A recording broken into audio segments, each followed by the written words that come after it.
What's up? You're back in the day with your boys on there, and I'm actually gonna be doing something about Prestige Challenge. No, I'm just playing. We about to talk about UMG freaking Cali, baby.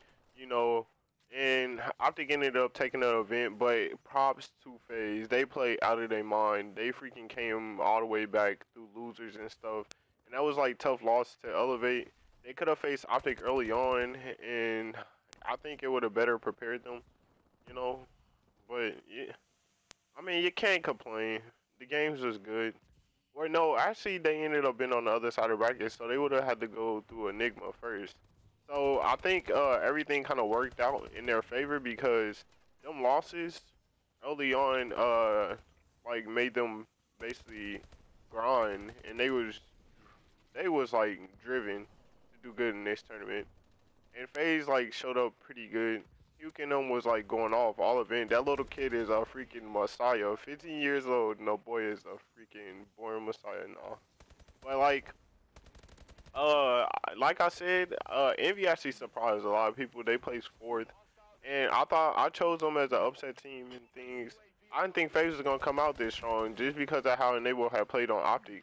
But you can see as with like his role changing and things, uh, he like pretty much did it pretty well. Like that boy, he switched to freaking what's I call it, like Slayer, I guess.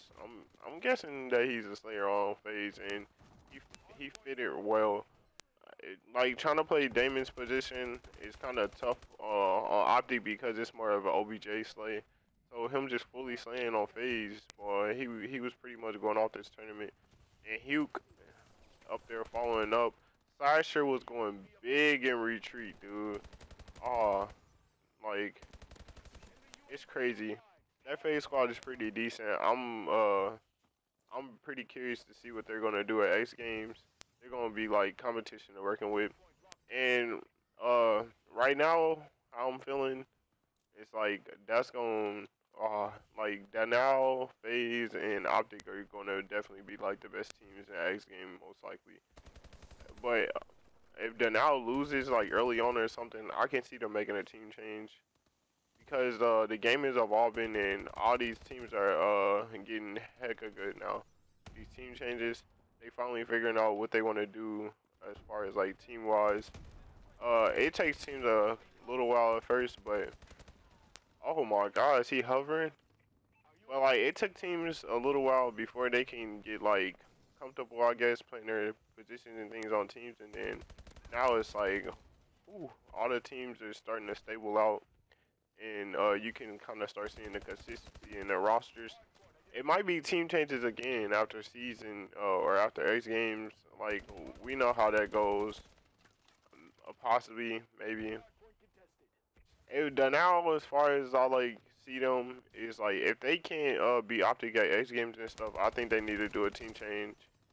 Uh, they placed poorly, and then like I think that the team is not evolving to the game finally.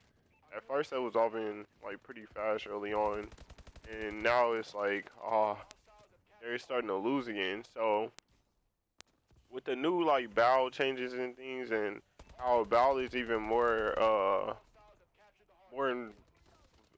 critical or important as far as like playing the game, it makes it to where some of these teams aren't going to work anymore.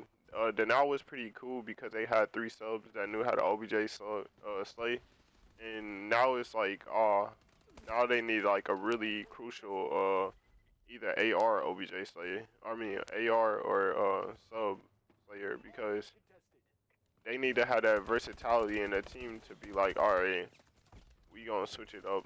JCap, he's cool at it, but like it seems like now with that sub, it ain't as nearly as good as it used to be, and you really have to have that strong sub now because there's so many versatile teams now. Like look at FaZe. The only person on there that strictly is AR is Slasher. Everybody else on that team knows how to use both very well, and you see that's how they kind of got through the tournament. Like at least my point of view or how I see it is that they were easily versatile on every map. It was enabling them to be like good in each and every situation. And that just like makes a well balanced team. It's the same thing with like Optic. They all have a strong sub, and then they can all also run AR. So that team is dominant right now. Like Karma and them. Karma is actually kind of like wetting the bed. That's why I'm hoping it's gonna happen for like exit games. I don't want to see Optic do a 4P, cause that's just what they've been waiting on. They just like, yeah, we made this team change so we can get the 4P. Hoping the team might shut them down.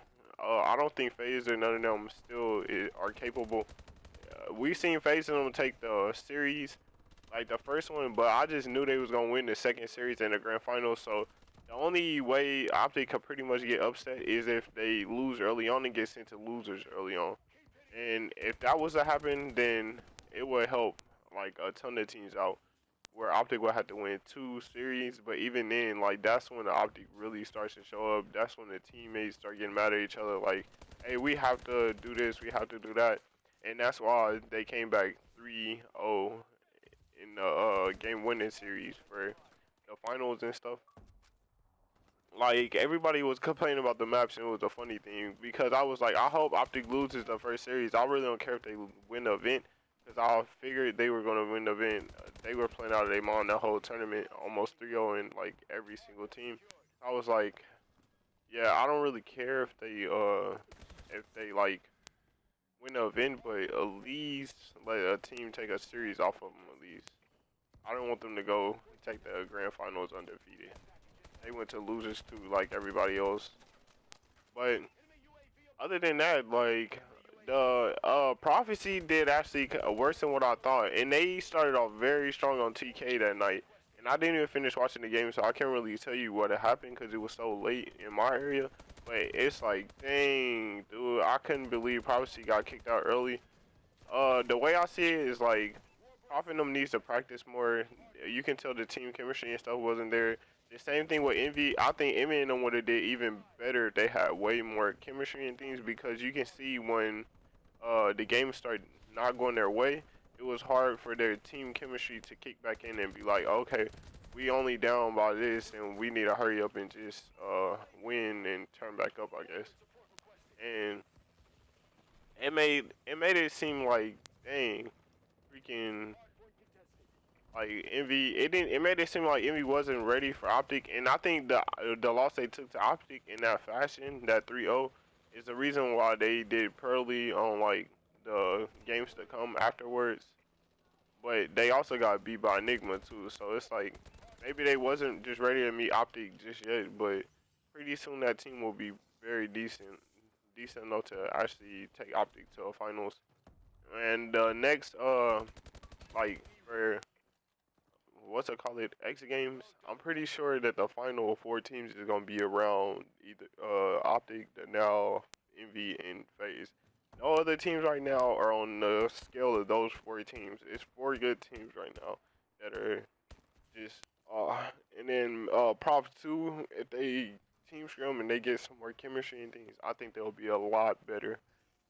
But it was a pretty interesting event. I think this was one of the most exciting ones that we got to watch all year. I think it had like the best play out as far as best and greatest amount of like skill on each team as far as. So I think it turned out good. I'm gonna just open up this supply drop for you guys. I'm gonna end this video for you guys today. Well, like, favorite, and subscribe. Your boys on there is out. I didn't get crap in the freaking supply drop. Y'all see the bull crap they be getting me, boy. But like, favorite, and subscribe.